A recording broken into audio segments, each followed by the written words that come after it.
मेरो हातमा केही पनि रहेन भन्ने मैले थाहा पाएपछि मैले राजीनामा गरेँ। त्यसपछि तोडफोड आगजनी अनेक खालका घटनाहरू अनि केपी ओलीका विरुद्ध प्रहार। यो जेनजीको भ्रष्टाचार अन्त्य गर भन्ने मागसँग, सुशासन होस् भन्ने कुराको मागसँग, सुशासन हुनका लागि के कुरामा सुधार गर्नुपर्छ गरियोस् भन्ने कुरासँग, ती कुराहरूलाई मैले गम्भीरताका साथ लिएँ। तर त्यतापट्टि देशलाई जान दिए। के भएको थियो? छानबिन आयोग बनेको छ। छानबिन आयोगले गर्दा 23 र 24 गतेका घटनाहरूको सन्दर्भमा आयोगको प्रतिवेदन हामीले पर्खिन जरुरी छ। आयोगले भनेको छ नीतिगत तहमा र व्यावहारिक तहमा त्यो आदेश दिने, कार्यान्वयन गर्ने, कार्यान्वयन भएको हो कि अर्थकै भएको हो, के भयो? विभिन्न प्रकारका भिडियोहरू आएका छन्। कति सत्य हो, कति एआई परिचालित, एआई निर्मित हो, त्यो मैले छुट्याउने कुरा हो, आयोगले छुट्याउने। तर प्रधानमन्त्रीले न गोली चलाउने आदेश दिन्छ, न थाहा पाउँछ। त्यसो भएर यतापट्टि म सबैलाई स्पष्ट हुनु। अब आगामी दिनमा मैले हिजो पनि सुने, दिनभरि सुने, बेलुका पनि सुने, बिहान पनि सुने, आज यो ठाउँमा हमला गर्ने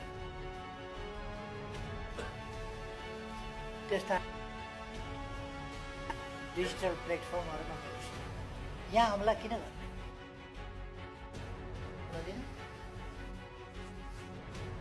अधिकार, शान्तिपूर्ण ढङ्गले बाँच्न पाउने अधिकार, मौलिक अधिकार गर्नलाई या किन हमला गर्ने? कानुनको बाटो हिँड्ने कि सामाजिक मर्यादाको बाटो हिँड्ने कि मैले जे भन्नु त्यही हुनुपर्छ भन्ने बाटो हिँड्ने? हामीले संविधानको, सामाजिक मर्यादाहरूको र संवैधानिक, कानुनी र लोक समाधान खोजिनुपर्छ।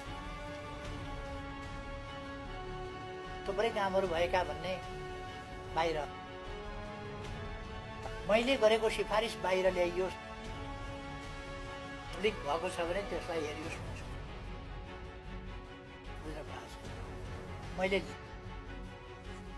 सामा के सिफारिस गरेको छु? मैले आन्तरिक विधिभित्रबाट समाधान खोजियोस् र त्यसअनुसार राष्ट्रपतिजीले कदम चाल्नुहोस्।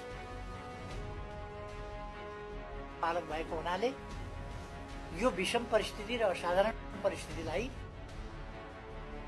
अनेक ढङ्गबाट र लोकतान्त्रिक विधिबाट समाधान गर्न कदम चाल्नुहोस्। यो बिल्कुल ठिक सिफारिस। म सबैसँग आग्रह गर्न चाहन्छु, नयाँ परिवेशमा म सम्पूर्ण राजनीतिक र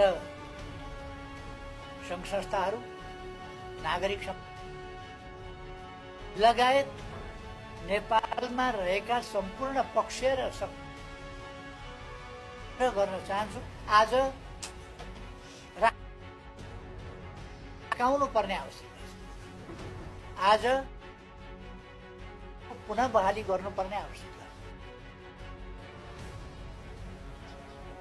मैले विभिन्न शक्तिहरूका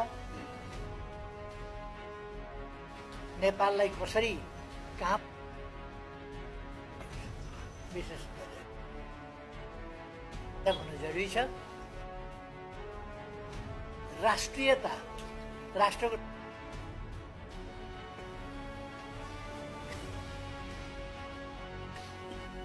र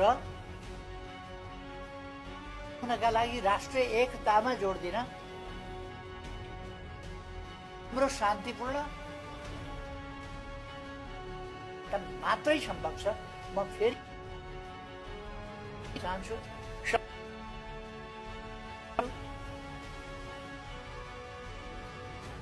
बसौँ, छलफल गरौँ, समस्याको समाधान खोज पनि बल्झाउन सक्छ। समाधान अहिले जे भएको छ यो समाधान होइन। जाने अलोकतान्त्रिक बाटोबाट समाधान निस्किँदैन। लोकतान्त्रिक माध्यमबाट ती मान्छेले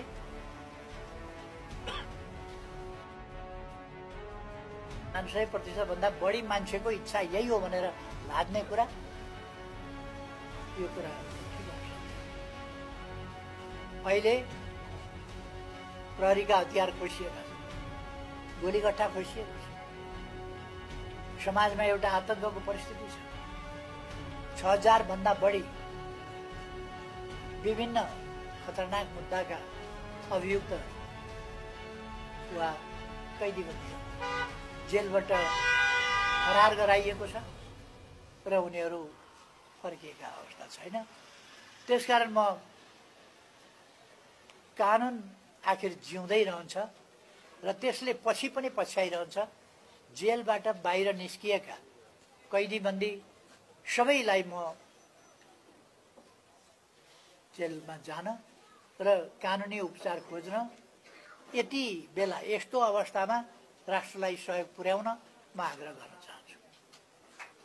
प्रहरीका हात हतियार गोलीगट्टा खोसेर जसले लिनुभएको छ अहिलेको अवस्थामै बुझाउन म आग्रह गर्न चाहन्छु। नत्र भोलि गएर हात हतियार, खर खजना आदि इत्यादि मुद्दा चल्ने कुरा आउँछ र राज्यभन्दा अरूले हात हतियार, अवैध हात हतियार राखेर बस्न पाउने स्थिति हुँदैन।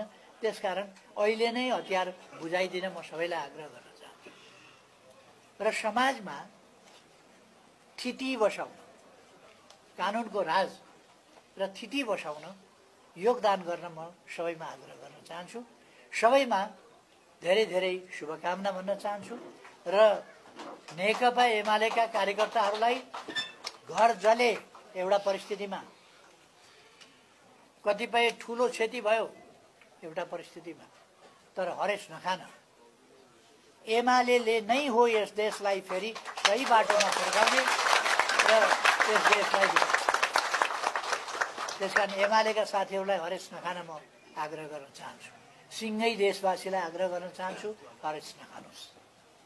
सबैलाई भन्न चाहन्छु संयम अपनाऊ यति बेला र संयमतापूर्वक आक्रोश, रिसराग, वैरभाव होइन, राष्ट्र जोगाउन र राष्ट्रलाई शान्ति र समृद्धिको बाटोमा फर्काउन एकता चाहिएको छ, समझदारी चाहिएको छ। त्यस अनुसार अगाडि बढौँ आग्रह गर्छु र सबैमा धेरै धेरै शुभकामना भन्दै आफ्नो भनाइ टुङ्ग्याउँछु र आयोजनाका लागि युवा सङ्घ र यहाँको कमिटीलाई धन्यवाद भन्न चाहन्छु।